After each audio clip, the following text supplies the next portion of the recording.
Wow, what an intro, guys. Good morning. Welcome to day number 2 of Token 2049. We're going to have a lot of fun today. Over the next couple of minutes, we're going to talk about the entire stablecoin universe, what's happening, not only with USDC and Circle, but really across the ecosystem. So a lot of exciting topics to cover with you all today. And of course, this is possible because I'm joined by the co-founder, chairman, and CEO of Circle, Jeremy Allaire. Jeremy, great to have you with us. Thanks. By the way, fun fact about Jeremy, many of you know him as the CEO of Circle, but he has a hidden talent, which is he's an avid beatboxer. So here we go, the talent. Everybody in crypto has a special talent stuff we find out about. Jeremy, great to have you with us. Thank you. Before we start a conversation, maybe can you give us an update or where things are right now with Circle, but especially with USDC. I just saw you guys cross the 30 billion mark, but maybe give us a bit of a snapshot where things are. Sure.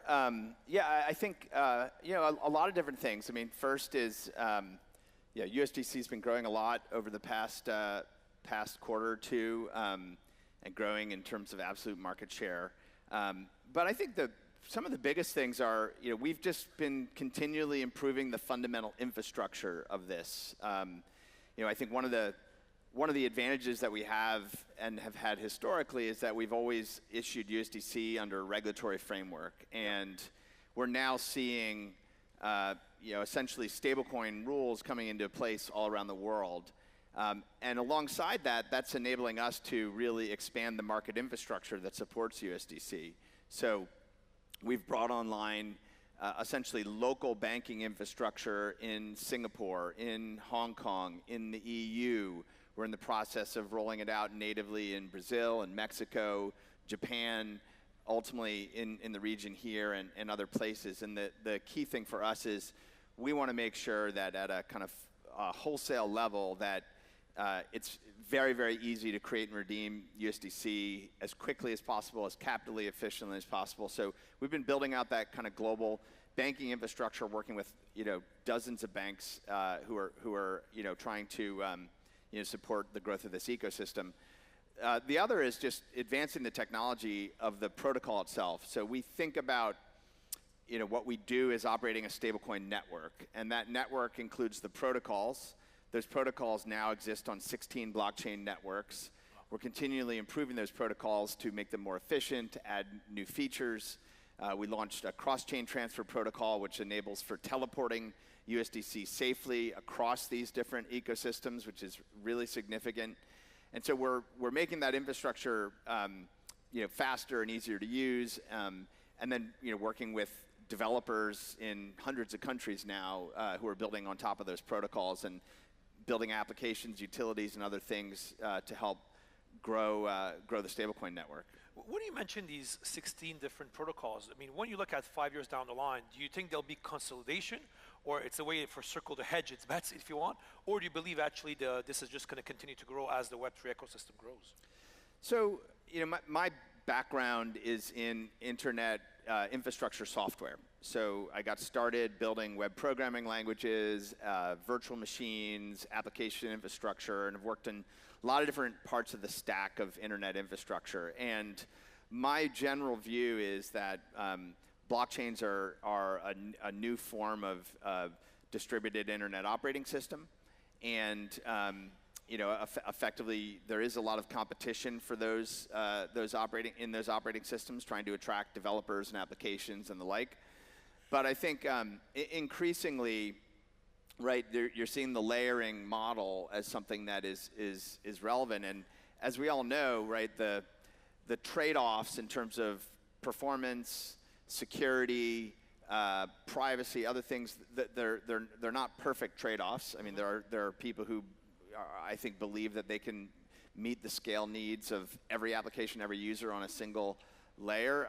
I think the layered model is going to continue to grow. I think you'll see more and more. I think, take for example, if you're a giant consumer scale company in India and you want to use digital tokens as a mechanism for your end users, yep. and you're going to be minting and managing the life cycle of these digital tokens, and you ultimately need those to be interoperable and portable with the global internet.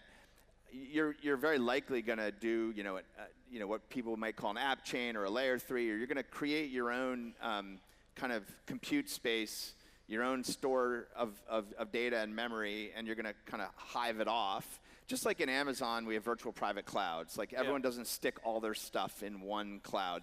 You have VPCs, and you want to be able to hive off your own data, your own compute, your own network perimeter, et cetera. There's going to be these kinds of scaling models as well. And so there's a lot of really good competition in that infrastructure area. But on this point, you mentioned India right now. When, again, 5 years down the line, do you believe that the majority of the activity you'll see on this kind of stuff will be in emerging markets? I mean, if you look at today, obviously we have a problem with remittances, we have a problem when it comes to cross-border transactions, but when it comes to within a country, most transfers are working fine. On what you just mentioned on the stack, for example, do you believe there'll be a faster acceleration adoption in EM, emerging markets, compared to the developed world? So I guess my view is that we're really just in the early stages of the development of the internet financial system. And we're talking about today it's a tiny fraction of the current scale of the global financial system. But the internet financial system, I believe, ultimately will increase global economic output. We should see an acceleration in economic output in the world because of the internet financial system and what it allows for. So when you think about the market today, the market for existing forms of electronic money, just fiat electronic money, is about $100 trillion. And so, clearly just stablecoins themselves have significant room to grow. But then the intermediation that goes on that's involved in actual economic output, so credit intermediation, time value of money intermediation, I think more and more of that will move into this on-chain world as well. But I don't think the right question is necessarily, is it emerging markets versus developed markets? Like, the internet is awesome in every country in the world, okay? Like, internet communications platforms are awesome in every country in the world. Yeah. The web is awesome in every country in the world. Meaning these general purpose infrastructures achieve scale and they deliver 10x or 100x better utility than their predecessors. Like, there was a time when, oh yeah, I could make a free long distance telephone call in the United States. Well, why would I need voice over IP or whatever? Is that the point is that a model of money where the marginal cost of transacting goes to zero and where money itself becomes a programmable, composable form of data, an object on the internet, unlocks utility in a way that's never existed before. And that's going to be hugely valuable in the biggest capital markets in the world. It's going to be hugely valuable for the biggest corporations in the world, in developed markets, and it's going to be hugely valuable in international markets. That's not to say that there aren't going to be use cases that achieve scale first in certain places. So yes, we are seeing dramatic amounts of activity happening in cross-border applications of stablecoins today. That's like a very significant growth driver. But I think when you step back and you think about the building blocks of the internet financial system and what that represents, to me, that's global scale and will touch every major market. But on this point, Jeremy, so when we talk about the internet financial system, right? If we look today at the global crypto, let's say the stablecoin ecosystem, right?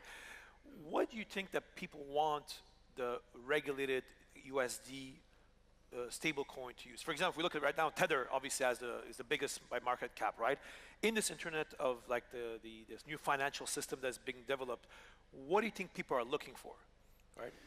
Well, I think I mean, look, in an early stage market, which is sort of dominated by like offshore unregulated exchanges, and it's mostly about speculating on different things, right? That's one thing. Okay.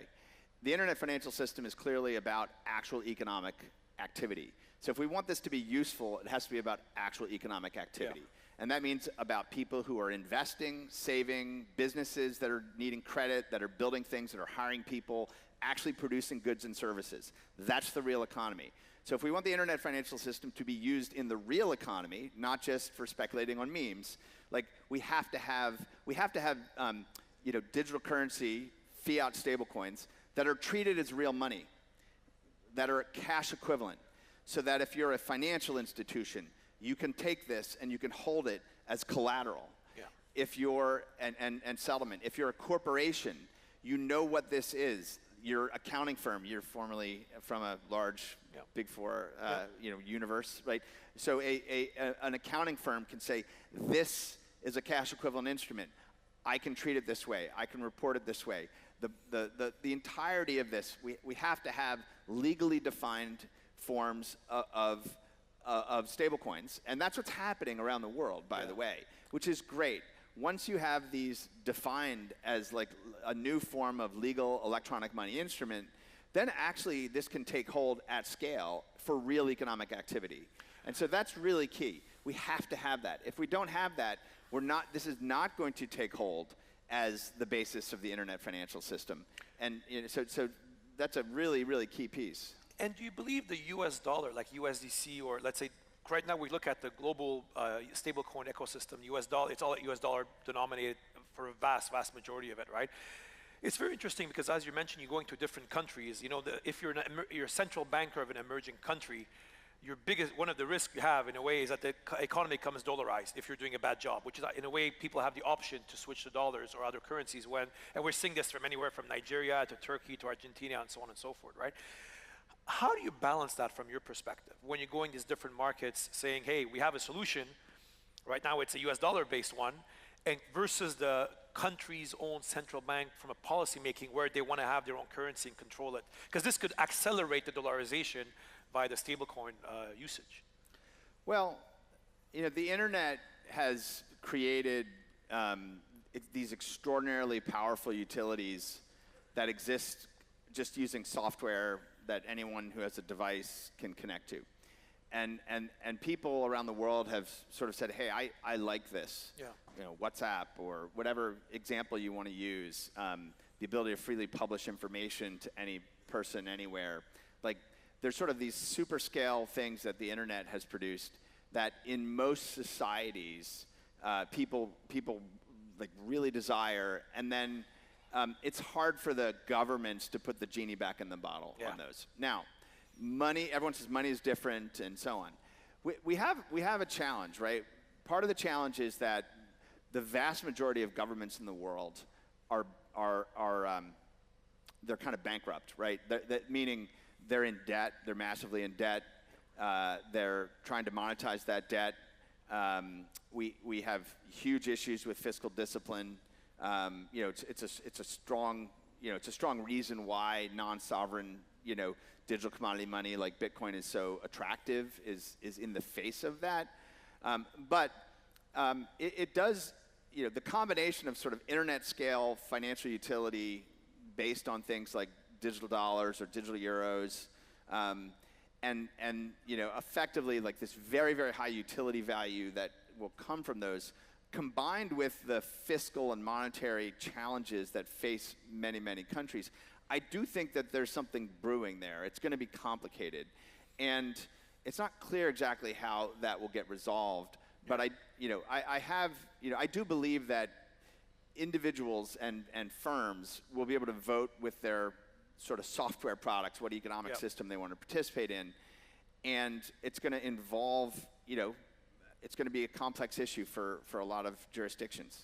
Well, you can argue it's happening right now with many countries. I mean, look at Turkey, where basically it's run on stablecoins now for big chunks of the economy.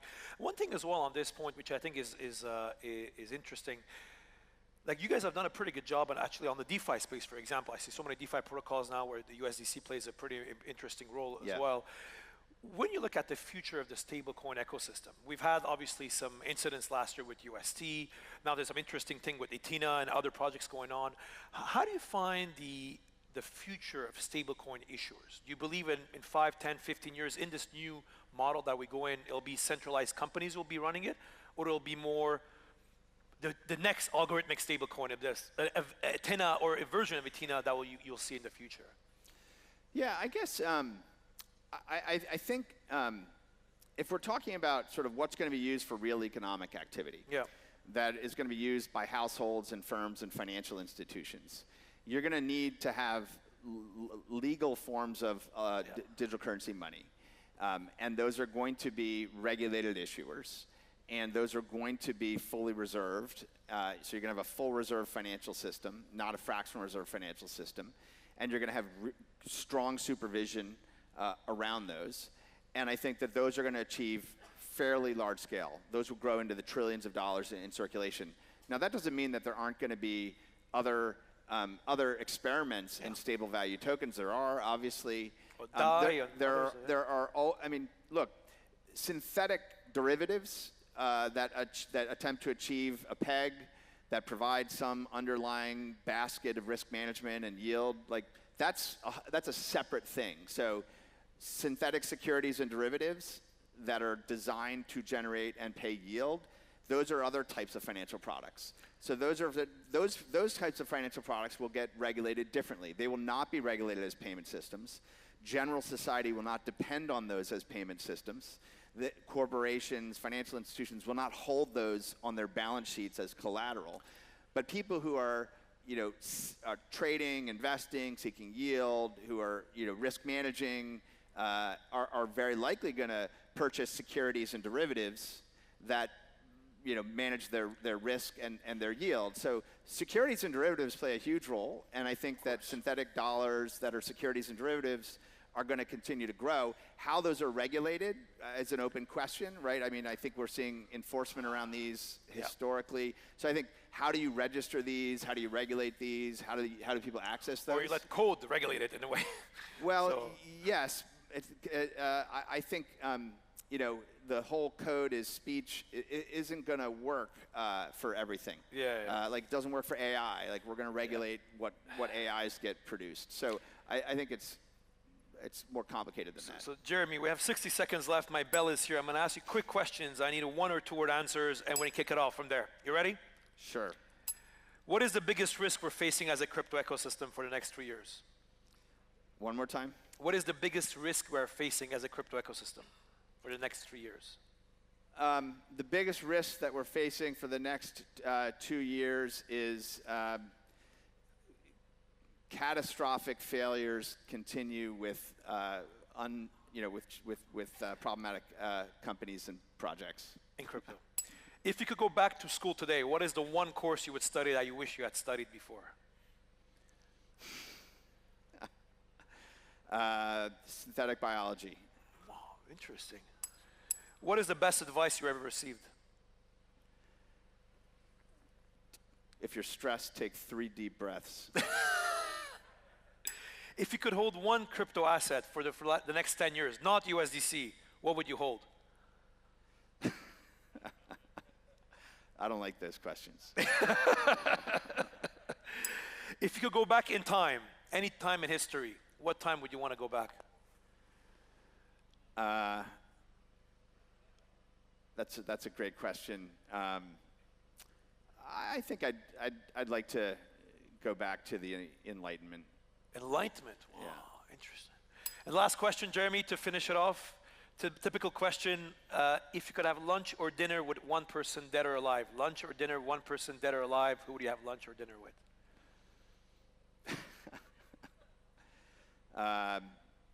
Probably an ancient relative of mine that I can't name right now. Ladies and gentlemen, Jeremy Allaire, CEO of Circle. Thank you, Jeremy. Thank you. Good job.